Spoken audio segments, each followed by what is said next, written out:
poker is a serious game.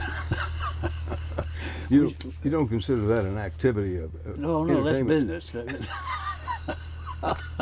Well, now, I'm not telling you anything you don't already know. You have a reputation for sometimes getting people high, here on the bus or otherwise, and then getting them into the poker game and taking their money.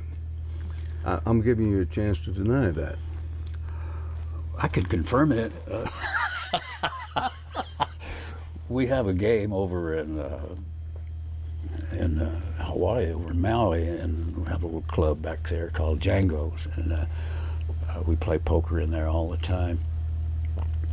And you know, a lot of growers over there grow marijuana, and they'll bring over a couple of ounces or a pound of marijuana to sell it to me, and then sit down and play poker and let me try to win the money back. And you do, most And sometimes I do, yeah.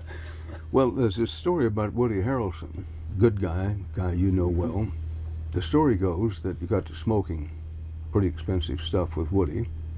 Then he got in the poker game, and he got $40,000 behind, and you wouldn't let him leave the bus until he coughed up the $40,000. Well, that's not altogether true. It's a good story, though. And I think Toby Keith had a version of that. Oh, did he?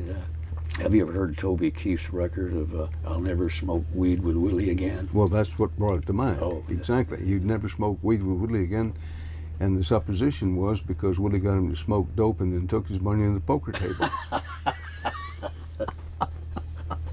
I'm not responsible. Well, what makes a good poker player? Oh, I don't know. I wish I knew, you know, because I play a lot of poker and I win and I lose, I win and I lose. I think it's real important to say check a lot. Willie Nelson, in some ways, is the antithesis of everything Vegas stands for. Vegas is glitter, glitz, high rollers. Willie Nelson is authentic, integrity, what he's all about. And I've always found it kind of interesting. You played Vegas, and I thought, well, what is he thinking when he's up there? I just look at it as another beer joint, you know. Frank Sinatra and I played there, and it was fun to have Frank on the show. The bad part was that he played first, so he opened for me, and I didn't like that at all. I should have been opening for him. There was a lot of pressure there to follow Frank Sinatra. Well, keep in mind, this is the 100th anniversary of Frank Sinatra's birthday. I saw that. Got a lot of attention. But you were around him, you played with him. Mm-hmm. Tell me about Sinatra. Great singer, everybody knows that. But he and I got along fine. We were good friends. Made a couple of records together. Always liked him, and always will. He's my favorite singer. Drink with him? We had a couple of drinks. Chase girls with him? No, I didn't do that. But I remember the last time I saw him, he invited me to come by his house, and for some reason I had to go and I couldn't do it. But I've always regretted the fact that I didn't get to go. Yeah. I know you don't like to talk about yourself, but beyond the music, beyond being a superstar, beyond being maybe arguably the best writer of country music there's ever been, as a person, who are you? I don't think I've changed that, you know, from over the years. I feel like, you know, I'm another singer, another guitar player. I know there's a lot better guitar players and a lot better singers. I think songwriting, I can hold my own pretty much, but I think I know my limitations. I know Django Reinhardt is a guitar player. I know Sinatra is a singer. Ray Price, another incredible voice. My favorite country singer is Ray Price. Do you think you're in the last phase of your life, or do you think of it that way at all? I thought I was in the last phases 20 years ago. Well, a lot of us did. Yeah. Willie, you've had so many ups and downs, not just with music, not just with the ROS. What was the low point for you? Well, there's been some, you know, low points. You know, when I lost my son, that was a big one, and you know, everything else seems to pale in comparison. I got through that one, so I figure anything else, if you get through that, you can get through anything. Right.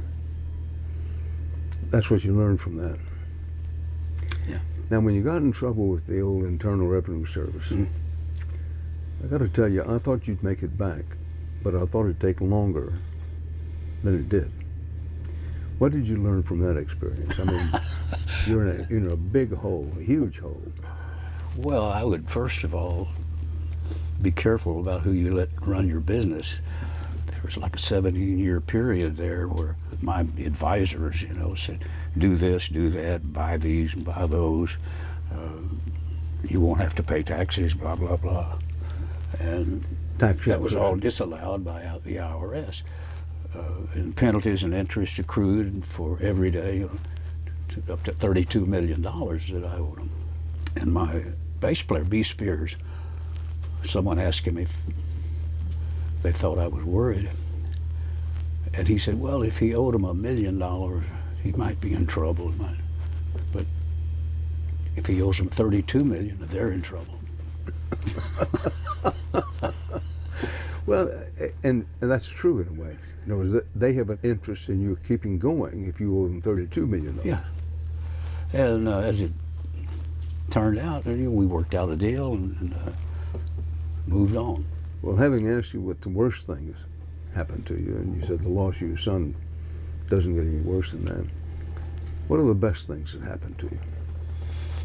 Well, the best things that are happening to me is I have a great family. I have, you know, a lot of great kids, and they seem to be doing well. I'm proud of them. So it doesn't get better than that. It's out of nowhere, I know, but I always liked Me and Paul. Tell me about that song. Well, Me and Paul English is my drummer and best friend. We've been friends forever. And the song is true, you know, practically every line in there happened. Including you were opening for Kitty Wells in somewhere upstate New York. Right. That's right. And on a package show in Buffalo with me, us and Kitty Wells and Charlie Pride. The show was long and we were just sitting there.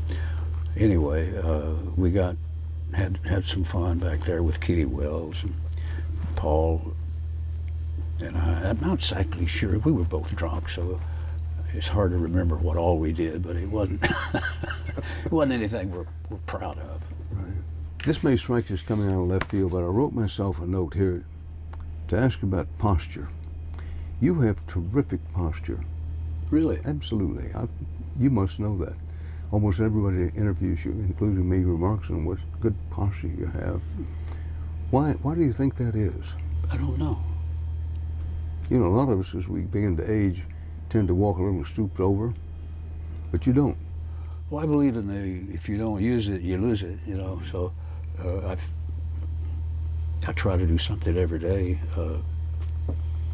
to exercise. I think diet and exercise is very important.